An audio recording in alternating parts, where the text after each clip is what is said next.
If you're in Florida and you're wondering what to plant in the month of June, you've come to the right place. In today's video, I'm going to be sharing all of the vegetables that can handle our high heat and heavy rains in the month of June. Also, as we go through that list of vegetables, I'm going to be chiming in about some maintenance items that we should be doing in our gardens right now.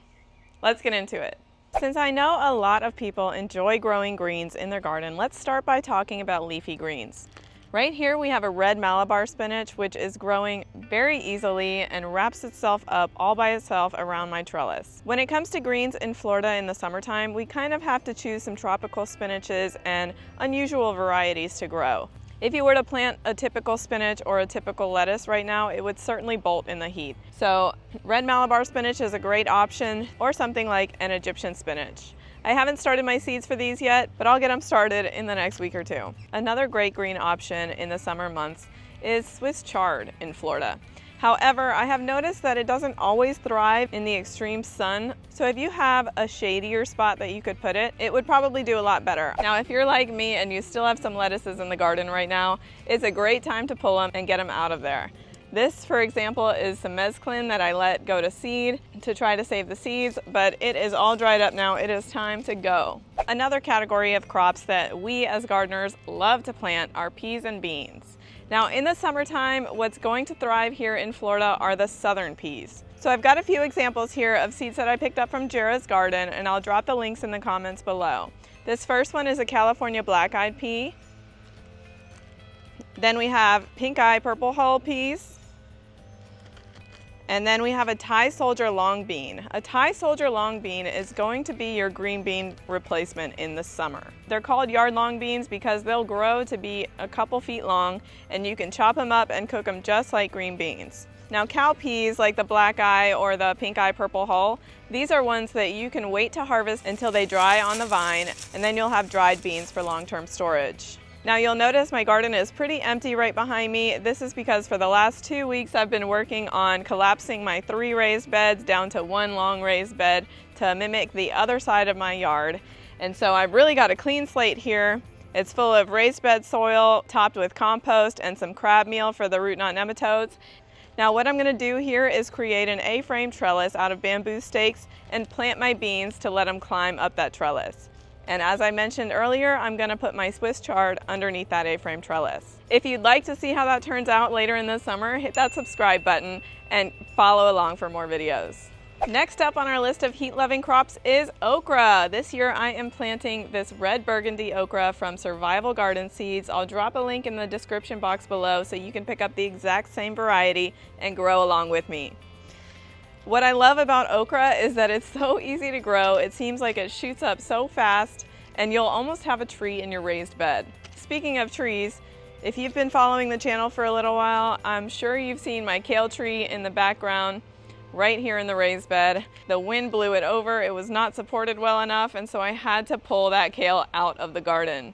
Okra can be direct sowed, but make sure you've got some compost-rich soil. Add some compost if you need to, because these are absolutely host crops for the dreaded root knot nematode that thrives in the summer conditions. I recently got some soil test results back from the nematode assay lab at UF, and I'm sorry to say my nematodes are back, and I'm probably going to have a problem with them this summer, but I'm going to go ahead and plant these anyway, since I've just amended my soil heavily with compost and crab meal. Now, if you've got a big trellis to fill up, I would highly recommend looking into growing Luffa. These seeds from Survival Garden Seeds are really easy to get. They're just on Amazon. I'll drop a link below so you can pick it up. I plan to put my Luffa right here in the back side of this raised bed and let those vines crawl all over that panel trellis attached to my fence. To be honest, I have 3 young kids, and I think this is going to be the kid favorite for the summer. Can you just imagine how fun it's going to be to harvest the dried up loofah and create our own sponges at the end of the summer with 3 little kids? Now, if you'd like to have some big sprawling vines all over the top of your raised bed and spilling out over the edge, look no further than a Seminole pumpkin. Seminole Pumpkin is the best pumpkin to grow in Florida. It grows so easily. The only downside I see is last year I cooked a nice dessert with Seminole Pumpkin, and although it tasted delicious, it was really kind of stringy. So I'm gonna have to be creative with recipes this season, and maybe I'll figure out a way to kind of get rid of the stringiness of the pumpkin. But it's an absolutely beautiful vine. The yellow flowers on a pumpkin plant are just so big, so beautiful. Highly recommend. I picked up my Seminole Pumpkin seeds from Vego Garden. She's a local Florida seed provider. She's in Orlando, Florida, and I'll drop a link to those seeds in the description box below. An extremely easy crop that you need to be growing in the month of June is sweet potatoes. When it comes to potatoes, remember the rhyme, sweet loves heat. Now here are my sweet potato slips. You can see I am delinquent in putting them in the garden. These should have been in the garden probably a month ago, but I've been working on this project, reconfiguring the garden, and I haven't been able to get it out and in the garden yet. Let's take a look at these sweet potato slips. Now, I chose to do the soil method. I believe it's much faster than the mason jar method of growing sweet potato slips. And so you can see this potato right here has 1, 2, 3 slips growing off of it. This one you can see is not in the soil. So this one doesn't have any roots yet, but these two are actually buried. And so I expect when I pull these up to see lots of roots.